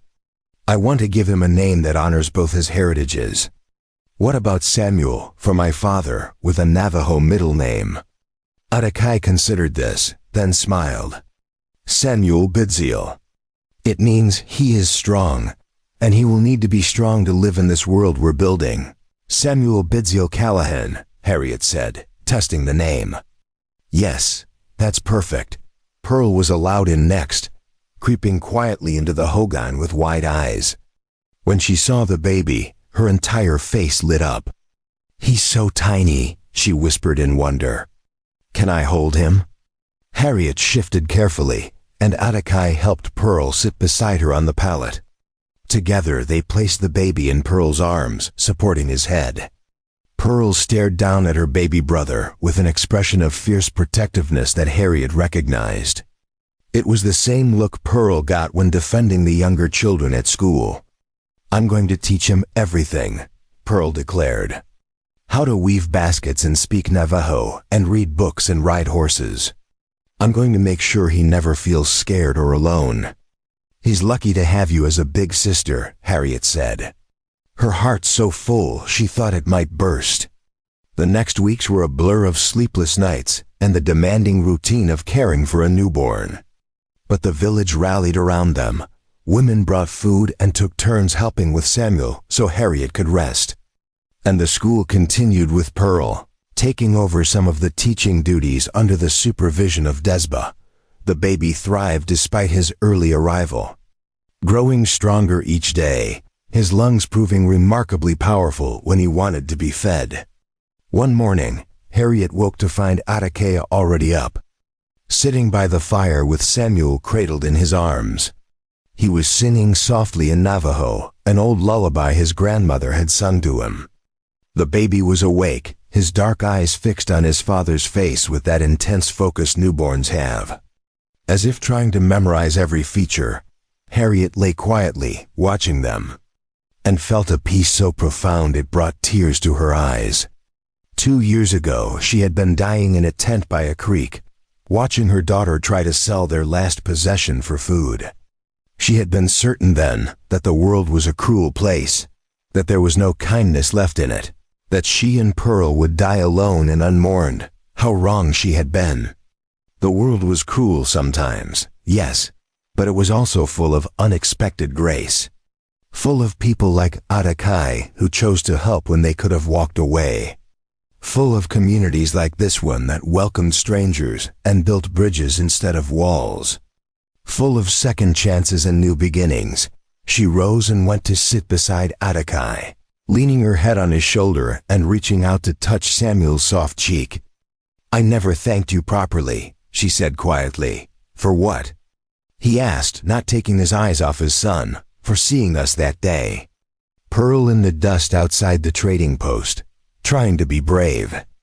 "You could have walked past. Most people did. But you stopped. You saw us." Atakai was quiet for a long moment. Then he said, "I saw my own past in her face. I saw every time my family had been desperate and afraid. How could I walk past that?" "Most people can," Harriet replied. "Most people do. Every day. You chose differently." He finally looked at her, his dark eyes soft with love. "And that choice brought me you. Brought me this." He gestured to the hogan around them, to the village beyond, to the life they had built together. "I'm the one who should be grateful." Outside, the sun was rising, painting the sky in shades of pink and gold. The village was waking, smoke beginning to rise from cook fires, the sound of children's voices as they started their morning chores. In the distance, Harriet could see the school building, could see Pearl already sweeping the front steps in preparation for the day's lessons. "We should tell her the story," Harriet said suddenly. "Samuel's story. Pearl's story. Our story. Not just tell it to them, but write it down so it's never forgotten." "Why?" Atakai asked, though there was understanding in his voice. "Because stories matter," Harriet replied. "Because someday there will be other desperate mothers, other hungry children, other people who need to know that kindness still exists in the world. They need to know that even when things seem darkest, there are people who will help. There are second chances. There are places like this where broken people can heal and build new lives." Atakai shifted Samuel to one arm and used his free hand to pull Harriet close. "Then we'll tell it. We'll make sure the story lives on." They sat together as the sun climbed higher, as the village came fully to life around them, as their son slept peacefully in his father's arms. And Harriet thought about the circle of kindness that had started with a stranger helping Atakai's family, had continued when Atakai helped her and Pearl, and was now rippling outward to touch countless other lives. She thought about the school teaching children that differences could be celebrated instead of feared. She thought about the families who would come after them, seeking refuge and finding home. The locket hung at her throat, catching the morning light. She touched it gently, remembering the day she had pressed it into Pearl's hand and sent her daughter into town with instructions to trade it for bread. It had seemed like an ending then, the last desperate act of a dying woman. But it had been a beginning. The beginning of everything that mattered. "Thank you," she whispered again, though whether she was speaking to Atakai, or to God, or to the universe itself, she wasn't quite sure. Perhaps she was thanking all of them, thanking whatever forces had conspired to bring her to this place, this moment, this life that she had never imagined could be hers. Samuel stirred and made a small sound. His eyes opened, and he looked up at his parents with that wise, ancient gaze that babies sometimes have, as if they still remember where they came from. Atakai began to sing again, his voice low and soothing, and Harriet joined in, humming the melody even though she didn't know all the Navajo words. Their voices blended together, two different songs becoming one. And the baby settled back into sleep, secure in the knowledge that he was loved and safe. And as the morning sun warmed the earth and the village buzzed with life and purpose, Harriet knew with absolute certainty that this was what home felt like. Not a place, but a feeling. Not walls and a roof, but love and belonging and the knowledge that you mattered to someone. That you were seen. That you were valued. That your story, however it had begun, could have a happy ending. The circle was complete. The ripples were spreading. And somewhere, someone who was desperate and afraid would hear their story and know that hope still existed in the world. That kindness still existed. That second chances were real, and that would be enough. That would be everything. Up next, you've got two more standout stories right on your screen. If this one hit the mark, you won't want to pass these up. Just click and check them out. And don't forget to subscribe and turn on the notification bell so you don't miss any upload from us.